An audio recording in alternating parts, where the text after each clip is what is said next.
Hello, everyone. My name is Michelle, and we have a success story for you today from Mufleeh. Hi, Mufleeh. Hi, Michelle. How are you doing today? I'm good, and you must be very good because you have passed your IELTS test.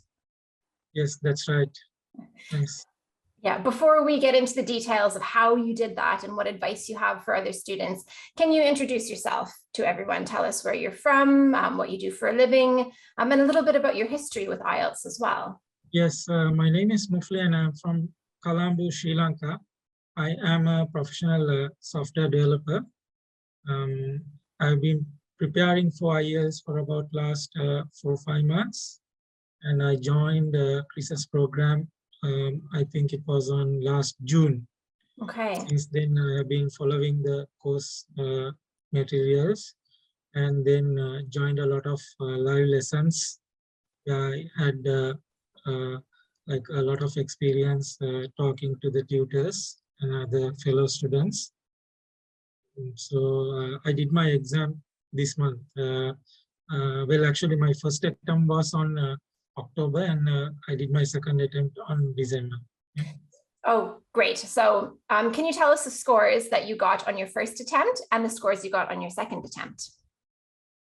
Well, the first test was on paper-based. It was paper-based, and I got 9 on reading, 7.5 on listening, 7 on writing, and 8 on speaking. Since I wanted CLB 9 for the migration to Canada to get higher CRS score, I had to do the exam, but I decided to do it on computer-based for the second attempt, and I managed to achieve the desired score. It was listening 9, then reading and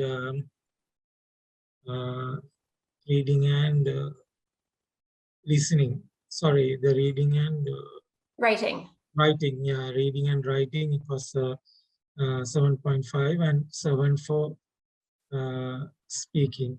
So that was on computer-based. Fantastic.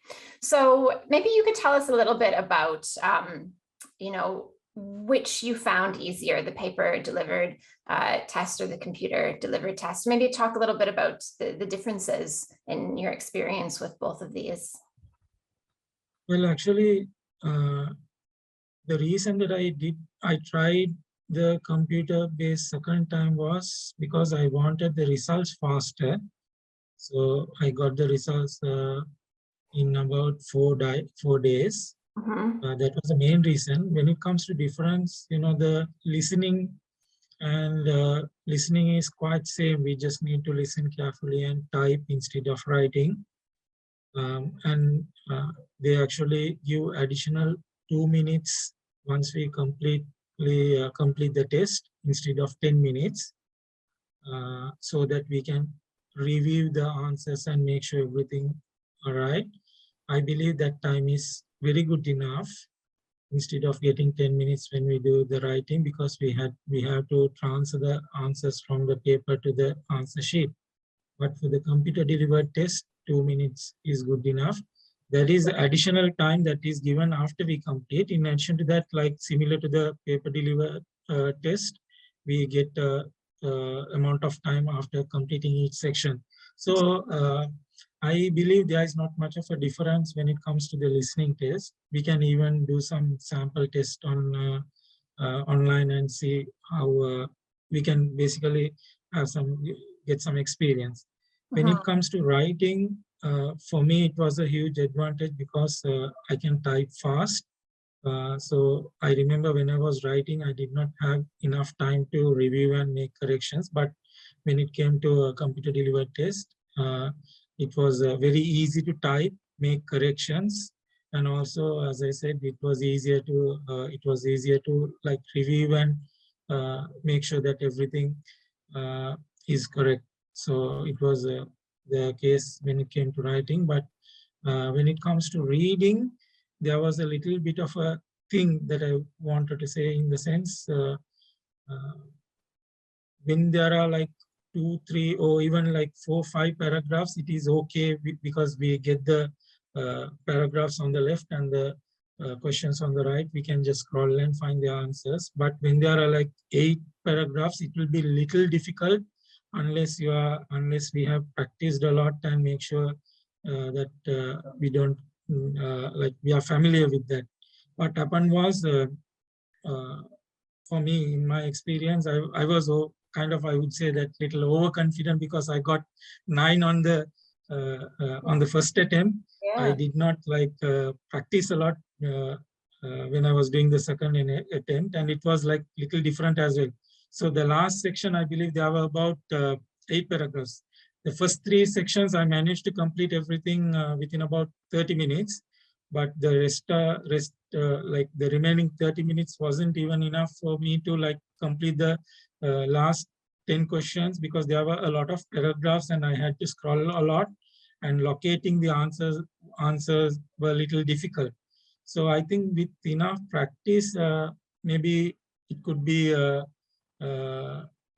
normal, but it was a little difficult thing, like skimming and scanning kind of thing. It was a little difficult when it came to reading. Yeah, I think that's a good point. Like, if you're going to take the computer delivered test, it's really important to become familiar with the software. And there are practice activities that you can do online. And then everybody needs to make their own choice. Like, you know, you're a software developer, so you're very comfortable with computers and you can probably type really quickly. But, you know, some people can't, and some people make a lot of mistakes when they're typing. So I think these are good things to consider for anybody who's trying to decide between the 2 formats. It was always told that we should like underline or highlight certain keywords when we are doing the test. Now, when it comes to the computer delivered test, yes, we can highlight, but it will be always yellow and it will be always the same way. So when we highlight a specific keyword, still it will be the same when we scroll through and look for a certain thing. But when we do it on the paper, we know when we can like use different type of ways to highlight certain keywords. Yeah, that's a good point. Sometimes we circle, sometimes we put a little star, right? Sometimes we just underline. Yeah. Yes. But on the computer, it will look all same the way when you try to online. You can make notes and everything is possible, but maybe with little practice, it could become normal. But for the first time, it was a little difficult for me. Yeah, well, that's good to hear your experience with it. It might help other students decide which is best for them. Yeah. And as you know, that we do not find enough online resources for the online method computer delivered test. There is only like 2 or 3 resources that I managed to find and try on. Like you said, for us to try the software or the test before we go to the real one. Yeah, you're right. There are only a limited number of Yes. practice tests available. Yeah, which means that you can't use them for fixing your mistakes and improving your weaknesses, can you? It's just to get familiar with the software. So let's move now to talk about the mistakes that you had to fix in order to get the scores that you got and the weaknesses that you had to improve. With reading, listening, reading, writing, and speaking, which was the most difficult for you to increase your scores? I had problems with listening, to be honest, from the beginning itself. When I started doing practicing IELTS, when I did my first test, I managed to score only about 31 or 32. So like everyone do, and because I have heard this plenty of time, I know that like everyone do, I kept trying, or I kept doing test again and again, expecting it to improve. Right. And when I joined Chris's course, and the way that the strategies he said helped me a lot to shift my mindset. I mean, to like the strategies that we need to look for mistakes and fix them before we try on new tests. So that was a turning point. So from then onwards, I managed to get 35, 36, and it was kind of fluctuating, not a fixed thing. Yeah, which is perfectly normal. as well for that to happen. But I think it's really important what you said. You know, a lot of students make this mistake of believing that it's just a case of doing more practice tests. And we do see students who come to us and say, I've done every single practice test in every single Cambridge IELTS book, and I'm not getting the scores that I need. You know, and it must be so frustrating. But when you started analyzing your mistakes then, what weaknesses did you discover? Yeah. I actually, since you said that like you said, I practically have done almost all the practice tests that is available, and it's nearly about 28 module tests. And I actually have scored more than 8 in some of this test as well. Maybe it could be, I would say some of them are lucky, like, but I failed to locate and improve my key mistakes. So that was the problem that I realized and paid more attention after doing my first attempt. What I thought was like when I made a mistake and when I looked at the answer key, what I thought was, oh, okay, it was a very minor thing. I would overcome this in the next test. So I tried doing it again and again. Okay, let me come back to your question. So the key mistake that I think that I was repeating is that although that I paid enough attention, I think that I failed the key strategies where we need to understand the paraphrases or like synonyms or expecting the word type. Those are like minor things that I believe that I was lacking when I was doing the listening test. Yeah. I think that I had some idea about my key mistakes, but I did not pay enough attention on improving them. I believe that like doing more practice tests would help me improve. But the things I also knew that the things that can help me now, for example, like I was saying, I knew that if I attempt to look for synonyms or paraphrases, that will help me to find the answer. That was a thing that I knew, but I did not pay enough attention or attempts to do that. And also I had some difficulties on doing that as well. That was another thing. Yeah, right? yeah. And yeah, if you ask me how I overcame that problem, I would say that I joined a few live lessons where the listening strategies were shown how to practice. So that is one thing that I always will emphasize. I wanted to tell about that later as well.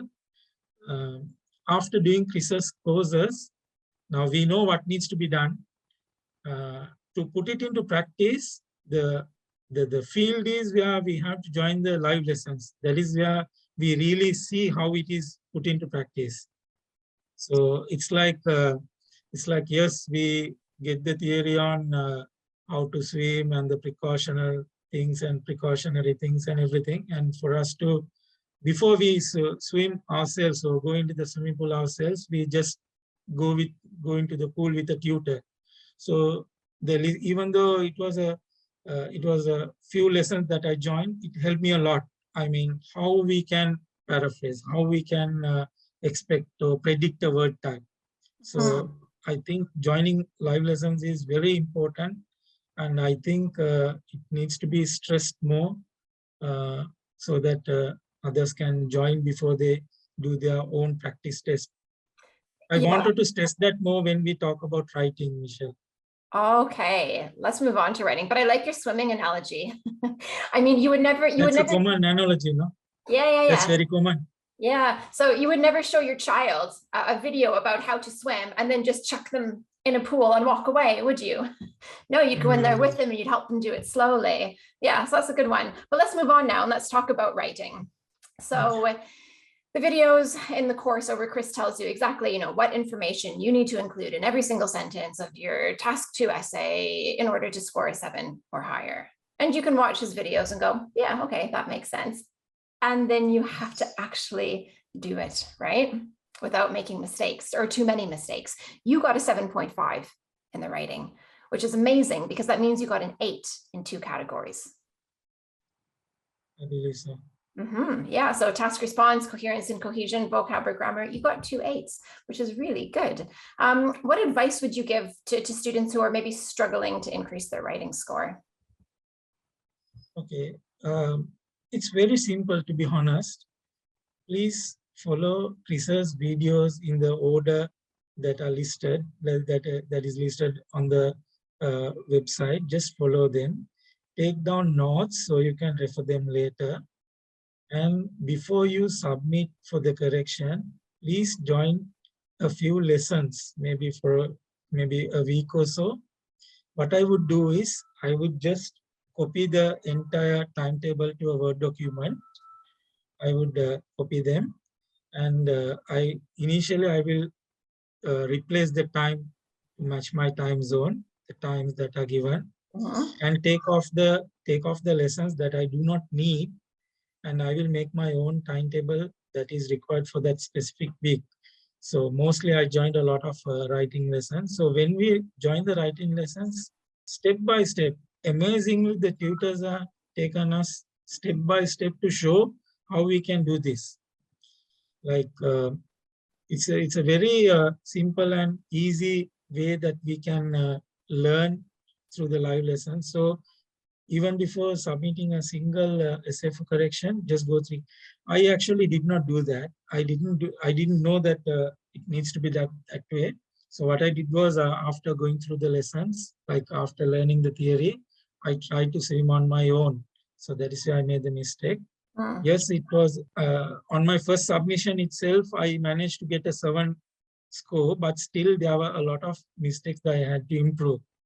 So I, after joining a few live lessons, realized that it would have been much more beneficial and easier for me to write the essays if I had joined some of those live lessons. So my advice is, please take your own time. There are a lot of videos for the writing, so it requires a lot of time. So please go through all the videos step by step, take down notes, and then join a few lessons. Then start your submission and pay a lot of attention for the feedback given by the tutors, because they are very detailed and they take a lot of time to get back to us. So I myself paid a lot of attention for each and every word given. So I analyzed them thoroughly before submitting the second essay. So I think it will help everyone a lot. Well, you clearly fixed some of the mistakes the teachers told you about because you increased your score. Well, what kind of mistakes did you have to fix in your writing? Yeah, that's very common, you would say. Countable, uncountable nouns. Yeah. Punctuations. Yeah. And third would be like sentence formats. I had to use different kind of structures, sentence structures. Since I followed a lot of Chris's tutorials, I never intended to impress the examiner. I did not do that mistake. So I didn't do that. But since I did not join the few lessons before I submit my first few essays, I had problems with putting things together. I mean, the structure, the ideas. Now, for example, the topic sentence, an explanation, then the example. So that simple structure, I kind of messed up in the few submissions. Then only I realized, okay, let me join some live lessons and see what they're doing. Because whenever you suggest live lessons, obviously you said they are optional. So like myself took it too easy, or I didn't take it serious enough. But my idea is it has to be stressed more, because it is really important. I can't stress more enough. It's really important to join a few live lessons and see how things are done before we do it ourselves. So I think it's really important. Yeah, it's interesting hearing your experience of joining the live lessons. I think you're right. I think that it gets so much easier the more you practice, right? So the more times you see a teacher guiding you through the process of writing an essay, like suddenly it clicks, and then it's not so like daunting or overwhelming or confusing. You sort of know exactly what it is you're supposed to be doing. Yeah, if we take Chris's analogy of driving lessons, Yeah. Yeah, after the theory class, we drive with the tutor or the person who is teaching us with us, right, for a few lessons before we take the vehicle on our own, even for practice. Mm-hmm. So it's kind of the live lessons are kind of that thing. They sit beside us and they say, okay, these are your mistakes, or this is how it needs to be done, or something like that, I would say. Or even looking at the way that they are driving for a few trips or something. Mm-hmm. So we know that the way that he sits or the way he does the thing and all. Yeah, exactly. So Mufleeh, what's next for you? So now that you've got the IELTS scores you need, where are you off to? Well, actually, soon as I had my first results, I sent them to the agency that we are working with for the migration. And the scores were lower because I did not achieve that intended score.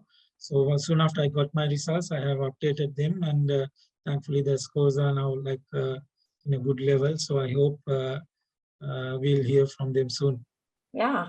Well, best of luck. I'm sure you'll enjoy Canada. Thank you. Thank you very much. All right. You will do for sure. Yeah. So Mufleeh, just before we say goodbye, if you could go back in time and you could talk to yourself in the past when you just started preparing for IELTS, very beginning, what advice would you give yourself? I'm sorry? If you could go back in time, I get that.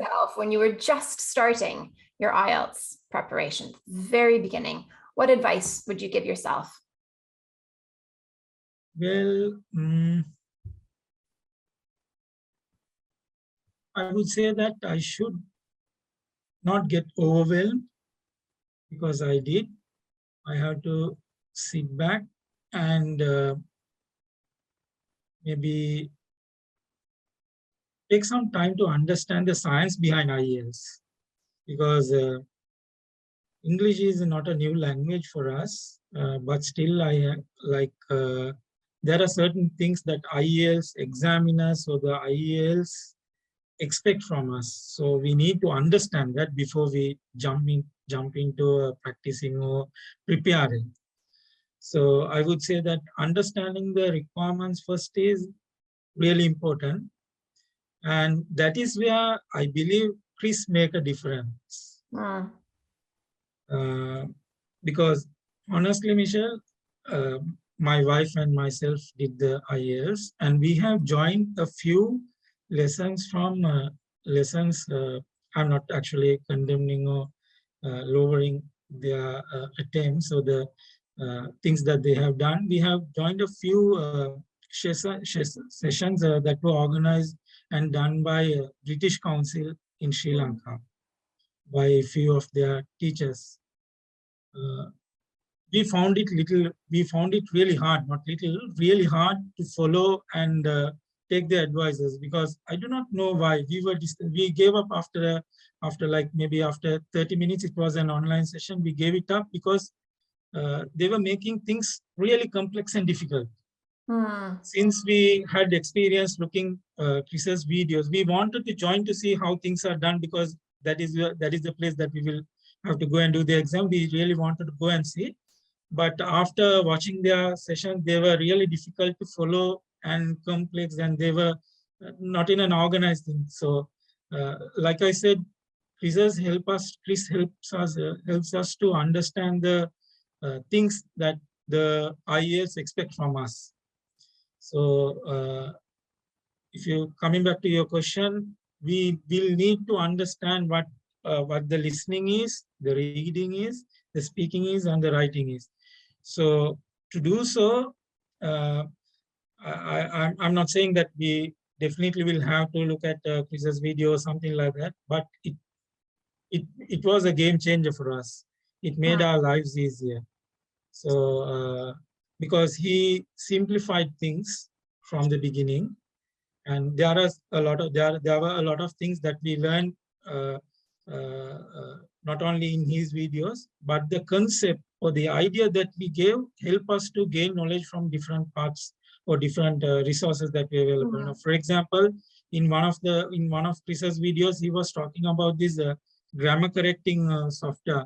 That is, I still have it on my computer. I don't remember the software that we installed.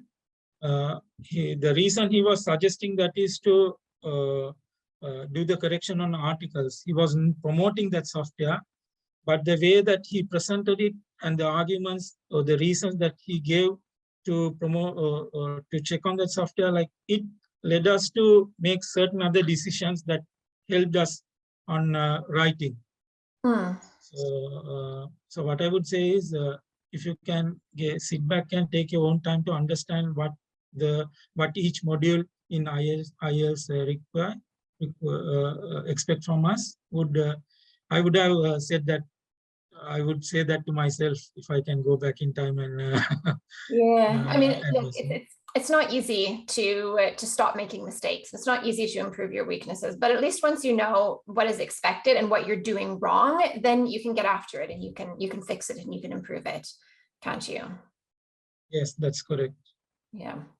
Well, thank you so much for sharing your success story with us today, Mufleeh. I'm happy for you and pleased that you've got the scores that you need. Yeah, thank you very much. Thank you for having me. Best of luck with the application for Canadian immigration. Yeah, thank you very much. Have a good day.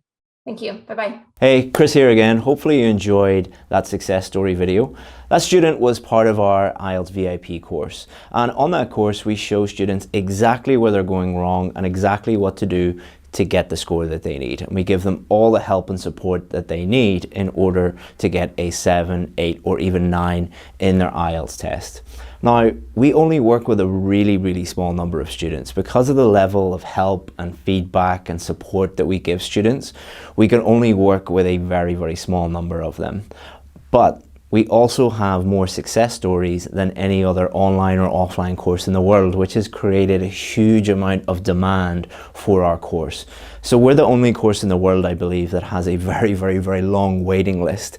If you want to join that waiting list, all you have to do is just click here and you'll be able to add your name, add your email address, and then when one of our students becomes successful and leaves the course, the next position can be for you. Hopefully see you in there. Bye-bye.